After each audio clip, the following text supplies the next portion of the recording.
So Genesis chapter 2 is where we're going to kick off this morning. We're going to start reading out of verse 18. So Genesis chapter 2, verse 18. And actually, that's all we're going to read is one verse. That's pretty crazy, right? That one verse we can do a whole sermon on. That's the power of God when he speaks. And so this is what it says. It says, then God said, it is not good for man to be alone. Okay? And it says, I will make a helper who is just right for him. So we see that marriage was not our idea, right? So the sermon title here is called Good Idea. Because I want you to know that marriage was not something that man made. It was something that God made. And I think that the more human we bring into a marriage, the worse it gets. Because God made it from his perspective. And so many times we try to intertwine our idea of marriage into it, and it just goes crazy. And I was thinking about marriage and how God created this idea of marriage and two people coming together and loving each other. And I started thinking about a story about 18, I guess it was probably 18 years ago, is actually what I was thinking earlier from the other story that I was telling from the other sermon, is that I had bought this truck, and this was like my dream truck. It was it was a 1998. Tells you how old I am. That's my dream truck. A 1998 3/4 ton Dodge diesel, little lift kit on it, 35s, and had the the half doors that actually opened. So it was a big deal. I was like, okay, this is legit. And I remember having this truck, and I was going to see a friend. I'd gone to see my friend. I was leaving his house. It was pretty late at night, and I was headed back home, and I ran by and I was in a hurry to get home, and I swung by the gas station and filled it up. And I'm driving back home, just like everything's perfect. All of a sudden, my truck starts sputtering. I'm like, what is going on with my truck? And I literally get into town at the four-way stop, and I pull into another gas station because it breaks down. And I'm like, what happened? And I was like, oh my gosh. I realized that I put gasoline in a diesel truck. Bad idea, folks. Don't try it. And so my truck quit running because it doesn't run on gas. It runs on diesel. And my point is that so many of us are trying to run our marriages off of something that doesn't allow it to function the way that it was supposed to function. That we are trying to run our marriages and our relationships off of something that God never put in the system for it to function in. And so I just started thinking about that and how God created marriage. So for us to think that we can actually have a marriage and it to be what it's called to be without God in it, it's like trying to put gasoline in a diesel engine and expecting it to run the same way. And I know that none of us intentionally say that. I mean, I didn't tell God to get out of my life, right? None of us are doing that. But what are you doing to make sure that you honor God, that he can stay in the marriage, that he can stay in the relationship, right? So here we see that God instituted marriage. It says here, then God said, it is not good for man to be alone. So it was God's idea for Adam to not be by himself. Adam did not go to God and say, God, like I know that you and I have a really great relationship, but you and I just aren't doing it. Like I need something different. God came to Adam and said, it's not good for you to be alone. I think I have something better for you. And so he said, I've got a bunch of animals I'll bring to you, and you can name them. And he brought them, and he realized that still didn't give him the companionship that he was looking for. You think I'm crazy, right? But that is what happened. He said he brought animals to him, and it says, and he was still in need of companionship. And so God said, then I took Adam and I created Eve out of him. And so as much as you and I would love for a dog or a cat to really be our companion, they can be a companion to a degree, but they were never called to fulfill the void that God has for you. And so the thing I want to address this morning is that God said it wasn't good for you to be alone. You can be a single person and be God bless you.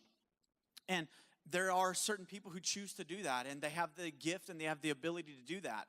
But for most of us, God created us to have a spouse, to have a companion. We were built and created for relationship.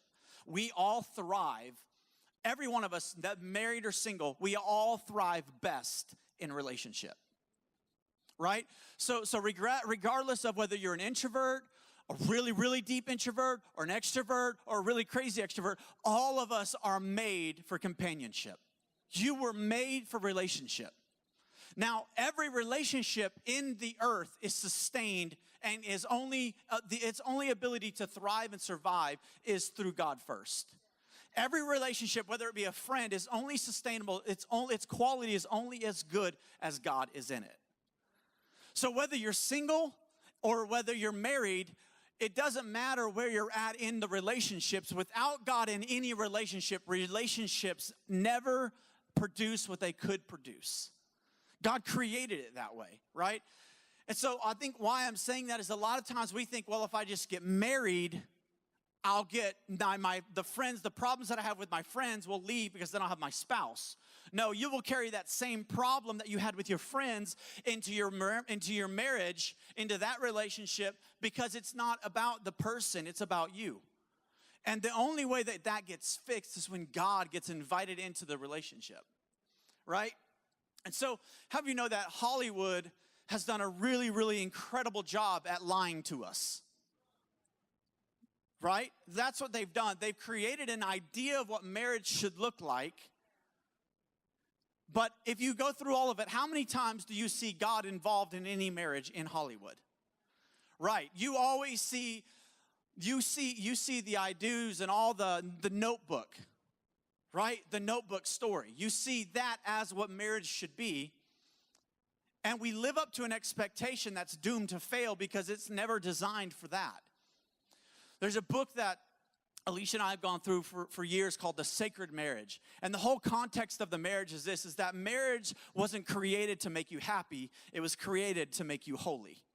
And so when you bring God into a marriage, it creates a holiness in you and a desire to allow God to be the sustainer of the relationship. And so there's this first thought that I want to throw at you this morning is this, is that marriage was instituted by God and it must be sustained by God. Right? So God initiates every marriage. It's a bit interesting. People don't even serve God and they don't even necessarily believe in God, but then they come up to an altar and they get married. Why are you getting married if you don't believe in God? Because God instituted the marriage. God created marriage, so why would you honor him by marrying somebody? Why don't you just live together? Do you see what I'm saying? See, it's his idea. It was his whole design for marriage. And so, really, you can't have a true marriage without God involved in it. Without God, it is not a marriage. It is just two people cohabitating together, just trying to survive. If you don't have God in your life, you are really just surviving. Because people, even with God, struggle to stay married. Because how many of you know, we spell marriage in counseling, when Alisha and I counsel people, W-O-R-K. If you're not willing to roll up your sleeves and go to work, you will regret ever saying I do, right? Because God desires for him to be the centerpiece of the marriage. Everything is drawn and built on him. And so marriage will never be more successful than the value an individual places on it. However, the value of marriage that you put on it determines what you get out of it. So here is one of the main reasons for divorce and disconnections from a relationship is this, is that how me and Alisha, how I put value on a marriage is completely different than how Alisha puts value on a marriage, right? Why is that? Because the way Alisha was raised and how she saw marriage is very different than how I saw marriage. So what we do is we go into a marriage based on the value of how I saw my dad honor women or how I saw my mom honor a man, and I put an expectation on her, and I say, this is how you should be as a wife. And so my value could either be down here or way up here that I never can let Alisha get to because I put an expectation on her that God has not put on her. Does this make sense? And so the value that you have on a relationship should come not from your expectations. It should come from these. It should come from what God is asking from me to be able to, how can I be a better husband to her? So my value is not about what I'm expecting her to do for me. It's about what I'm asking God. What do you want from me as a husband for my wife?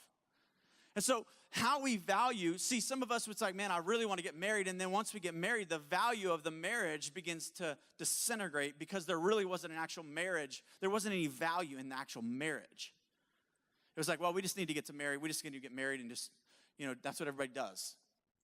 And so it begins to disintegrate. It begins to dissolve. And before you know it, it's like a year in, and you're like, whoa, I didn't know marriage was going to be like this, right? Because that's what happens. See, when an external relationship is given more attention than the inner, marriage becomes focused on pleasure. See, what happens is when you get married, right, you're serving God, you guys love each other, I do, and God is here. And then when you say I do, you grab hands, and you walk off the stage, and you leave God on the platform. And then you begin to focus in on this relationship, and you put so much energy on this one. God, I got to please her. I got to make him happy. I got to do this, and I got to do that, and I got to do this. And we put so much value on the external relationship of the marriage, and we wonder why it begins to become about pleasure and what you can do for me and what I could do for you. And it becomes about that game, and there's a point where she can't give me what I need because it's only supposed to come from him. And so we begin to put all of these expectations from God onto your spouse without even realizing it. Because you've put in so much energy on the external side of the relationship. What are they going to do for me? I will only love you contingent on if you will do what I've asked you to do for me. Right? But so when that happens, marriage begins to break down, and it becomes about you and not us. Right? Because if you read in your vows, right? This is how crazy it is. This is just coming to me right now. But if you read it, think about when you give vows, it's all about what you're willing to do for the other person, right? I will. I vow to, hence the vow word, I vow to blah, blah, blah, and blah, blah, blah, and blah, blah, blah. And then the person says, and I vow to, and it's like this exchange of, oh, I vow to, no, I vow, and it's like this war of like what I'm going to do for you, right? But what happens when you leave, do we forget about the vows? The vow wasn't said, it wasn't, well, I expect you to. I expect you to. I expect you to. We left that in our pocket in the back so that when we got at the honeymoon, we could hand it to him then. Right? The vows are what you're vowing to do for them. How crazy would that be for you to come to the altar and say, I expect you to, I expect you to? You're going to be standing there by yourself, buddy. Because she's going to be like, deuce, I'm gone. Because but I think that is the reality that I wish what we would do is be real with each other and say, look, these are some expectations I have, but because of those expectations, I vow to do this. See, he said it's not good for you to be alone. He has somebody for you. See, Eve wasn't given because Adam was broken. I want you to know that marriage isn't about me needing another person because I'm broken. It wasn't about that. It was about companionship. Adam didn't say, man, Eve, I'm really messed up and I really need your help, so will you be my wife? Adam was totally fine with who he was. But God said, I feel like you need a companion. Like the dog that you've been running around with, Adam, it's just not going to work. Like you need to let the dog go and you need to join with your wife. And in that's where marriage began. It's so quiet in here. Making me nervous. And then he goes on and it says this, I will make a helper who is just right for you. I want to hit on this, helper. See, a spouse is the support system to your purpose. Every one of you have a purpose. And when Alisha and I got married, we knew I am marrying you for the sole purpose that I'm going to help you fulfill your purpose. There have been times where both of us said, look, I will lay down my side of the ministry to make sure that yours succeeds. We have both said that in two different times in our lives, in our marriage, because we wanted each other to know that, look, I'm not going to pastor a church and let my marriage fall. I will let the church go for you. And I will not cling so much to my purpose that you don't get to fulfill yours. See, a helper. Do you see your spouse? Do you see the person that you're engaged to, the person that you're dating as the person that actually desires to help you? Right? See, it says this in Ecclesiastes 4:9. It says, 2 people are better off than one, for they can help each other succeed. Marriage is about not your success, but about your success. If I succeed and I have a huge church, which would be for me consider what we would consider success in today's society, but my wife and my daughter don't want anything to do with me, did I succeed? If you get $100 million in your 401k and your wife and your kids don't want anything to do with you, did you succeed? So succeed it depends on what's success to you. For us as a married couple, all across the board, as you and I talk about marriage, success in marriage should be you and your spouse thriving, serving Jesus for the rest of your lives. That is success. Kingdom success is you and your spouse thriving and surviving and living life for Christ. Now, I know that when you got married and all of that, it didn't necessarily, you didn't think it would be that. I mean, you didn't think you'd go through some of the stuff you had to go through and struggle with some of the stuff you had to go through. You didn't think that, wow, I thought you were supposed to help me, right? See, as much influence as a helpmate has to help, they have the ability to hurt. Why? Because this is the power of marriage. If marriage can't hurt you, you're not married. If your spouse doesn't have the ability to hurt you, then it's not what it should be. Because the Bible says that they were naked and not ashamed. They were as vulnerable as they could possibly be with each other. But at the same rate, as much as they were vulnerable, right? They had as much as they could help each other, they could hurt each other. Dustin McKenzie, come up here for a second. Rocking the Chiefs. All right, come on up, man. I want to do something for you. Hold her hand, bro. What's wrong with you? There you go. All right. I'm kidding. Kenzie, okay, stop. Let me hold your hand. Hey, buddy. Okay, so right here. Stop right there. All right. I had to do that last time because Jessica was going all over the place. All right, bro. So I need you to stand right here. Yeah, there you go. You saw him. Good boy. All right. So how many of you know that they're married? They're almost in a year. Not quite. Come on, give them a hand. I've seen some dark nights. I'm just kidding. They're just living in love right now. It's awesome. Everything's honeymoon. And how many of you know that they got married? They're helpmates. But what happens is in a marriage is that this is the point of marriage. This is the ability. This is the power of marriage. Is that when you choose to not be the helpmate that God's called you to be, this is what happens. That problems come in marriage, right? Sometimes they're big problems. And don't hurt me, Dustin. And no matter what, as long as Dustin continues to stay out of the picture and let her fight her own fights, little problems, big problems, purple problems. That one worked too good. There we go. All right, cool. Pink problems. We got all kinds of colored problems, right? Because in marriage, we have problems. Don't look. But so, help me pick that up, buddy. But see, this is the power of when you have a helpmate. See, this is the power of marriage. If you would back up to her, back to back. See, this is what happens when you have a helpmate that no matter what problem I'm trying to get at Mackenzie, that boy caught that sucker. He said, touch my wife, try to get it over his head. No.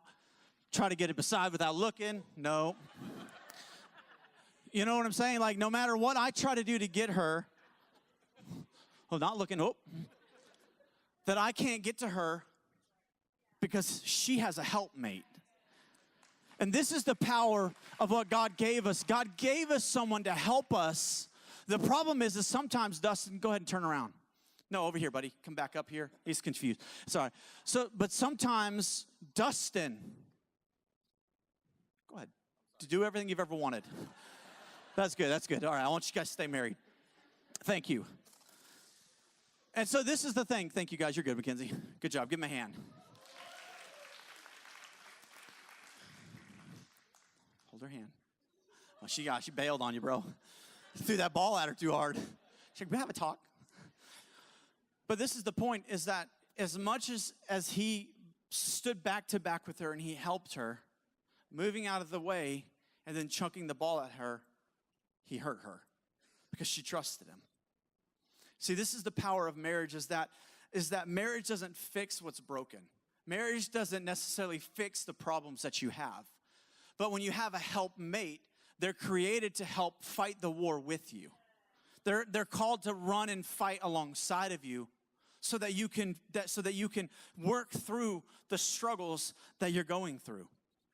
You know, marriage, it ultimately, there are things that we do. We get married and we think, oh, my insecurities are going to go away now.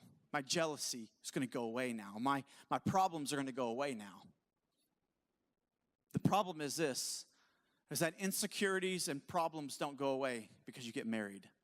They ultimately get highlighted. The problems that you have before you go into a marriage, they get highlighted once you say, I do. Because you let your guard down because you know that you're safe to be you. And so God gave us this helpmate to help us see what we wouldn't see. To help us grow in areas that we wouldn't have normally grown through. I always think personally that I didn't have a tone, but at 29, apparently it just popped up when I got married. And Alisha helped me to maybe discover a tone that I got that year. Now, we could say I got a tone when I was 29 when I got married, or we could say I was born with a tone, and it took marriage to expose it. Right? Don't laugh at me. You all got problems, too. I know your attitudes. I know your sarcasm. I know.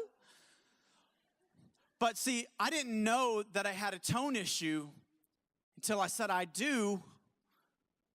And even in the honeymoon, I think she was still a little sweet about it. She was like, oh, you didn't mean to say that, did you? Yeah, I did. Okay. And so my helpmate, as much as you and I don't want to admit, has a responsibility to call our junk out. And we have an opportunity to say, you know what? You're right.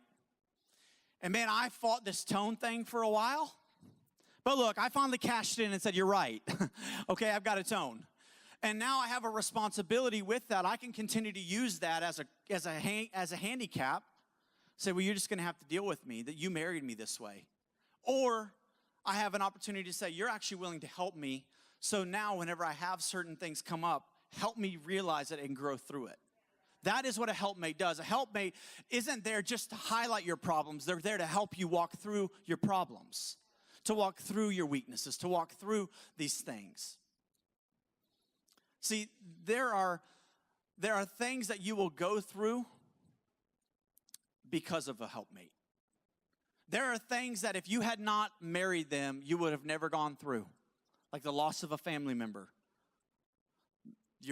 Their parents get divorced. Guess what? You have to go through that with them. There are things that you have to go through. When you say I do, and that helpmate becomes your helpmate, there are things that you have to go through because of them. But on the flip side of that same coin, there are things that you will only get through. You hear what I said? Only get through because of them. There are things in your life that if you had not had your helpmate, you would have never gotten through that storm that you were in. Because that person was put on assignment to help you get through whatever you were struggling in. And so God puts somebody alongside of you to help you get through stuff, but at the same time, there is sometimes you just have to go through things because you're married to them. You married a lot of people when you married your husband. You married a lot of people when you married your wife. I know you thought you were just saying I do to them, but you said I do to everybody in their family. So the drama that they carry, yep, you get to deal with it. The success that the family has, you get to be a part of it. It goes two ways, right? We don't talk much about that in marriage counseling, do we? You know, like when you get married, it's not just you and your husband. It's his daddy and his mama and your daddy and your mama. And they're both crazy. So good luck. Right? Sorry, I see some in-laws up here. Forgive me. See, a helpmate will help you grow, right? Because no one can get you to that place, if you know what I'm talking about, married folks, right? No one can get you, no one can push the trigger like your spouse. Y'all are so quiet about that one. Like, I don't know what you're talking about. No, you know exactly what I'm talking about. I mean, that place is like whenever I say certain things to Alisha and I'm not having to dodge vases. I'm like, whoa. I'm just kidding. But, right, no one can get you to that place like your spouse can. No one can. Why? Because there's this power of vulnerability. There's this power in that. But there is something about, there's no one that can help you get to your purpose like your spouse.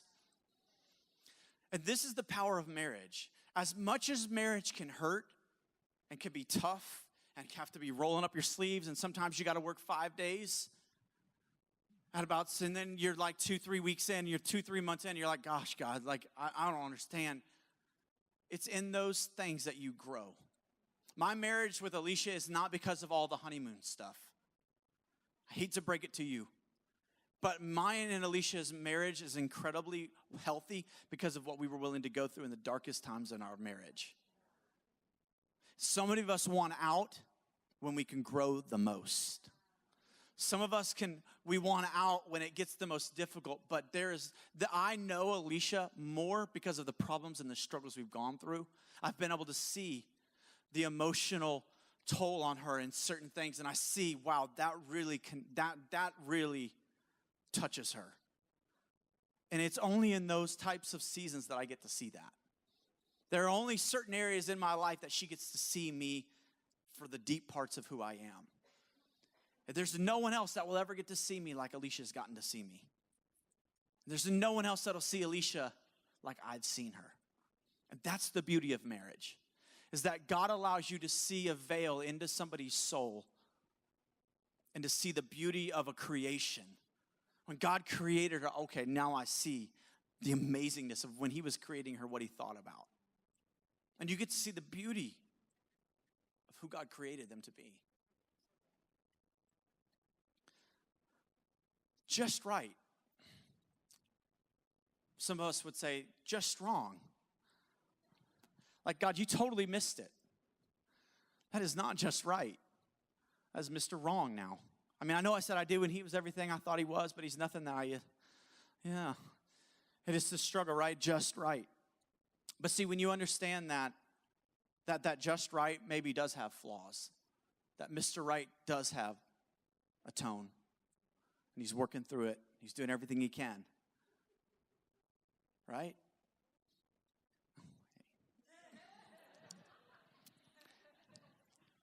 See, your spouse is given to compliment you, not complete you. And anytime you put a responsibility on your spouse to complete you, you've set them up for failure. Because all they are is supposed to be someone that makes you look better than you really are. That's what your spouse is. Your spouse is the person that's been put in your life to make you look better than you really are. Alisha makes me look better than I am. Go to Instagram. Follow her on Instagram, and you're going to think I am the man. But it's like right after that Instagram, she's like, it's like, whoa. I mean, I'm sorry I didn't pose right. Right? But really, this is the reality. We have an Instagram life. We have an Instagram marriage, and everything looks great.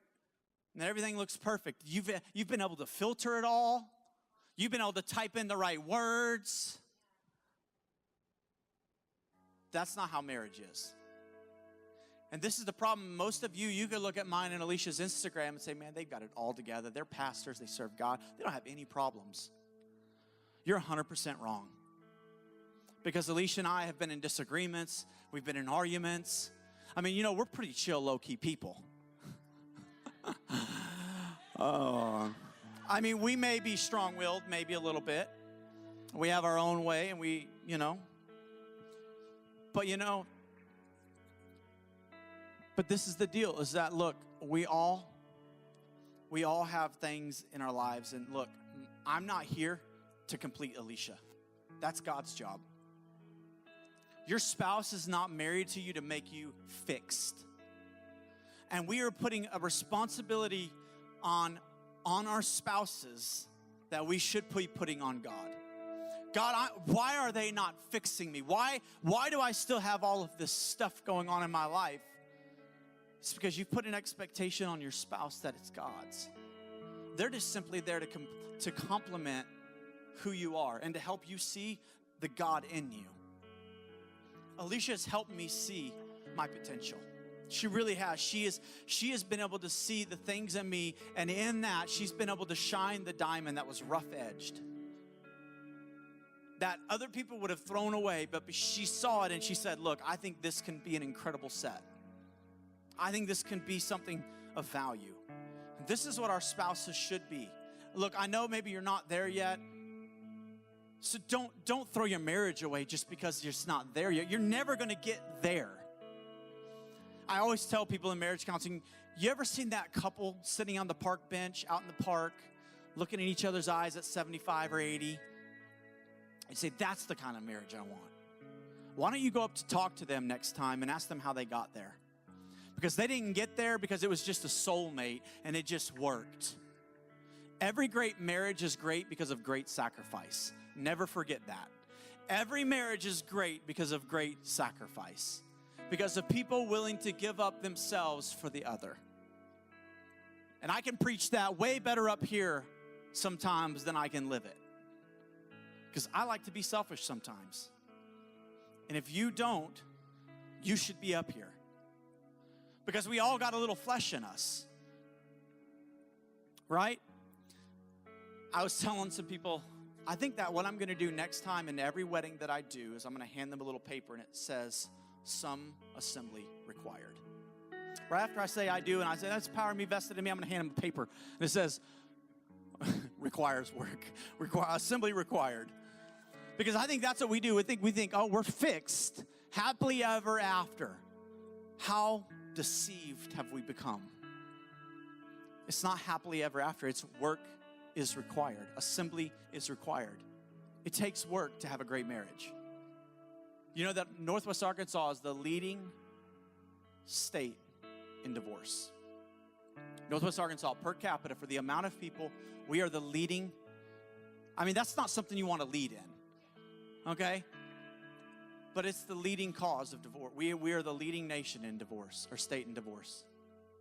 But I believe that that's because we have a great assignment on our lives. I believe that as a region, we have a great assignment for whatever God desires to do, whatever He's looking to do it through us as couples.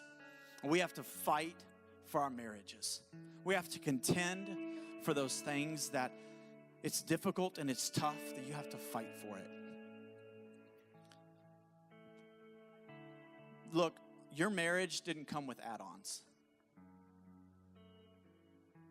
I know you like to go to the burger joint, and I'd like to add some bacon, and that marriage you don't get to add on. Who you married is who you married. And that can be a temptation, is to try to make somebody something that they're not. Well, if you would just do this and you would do that.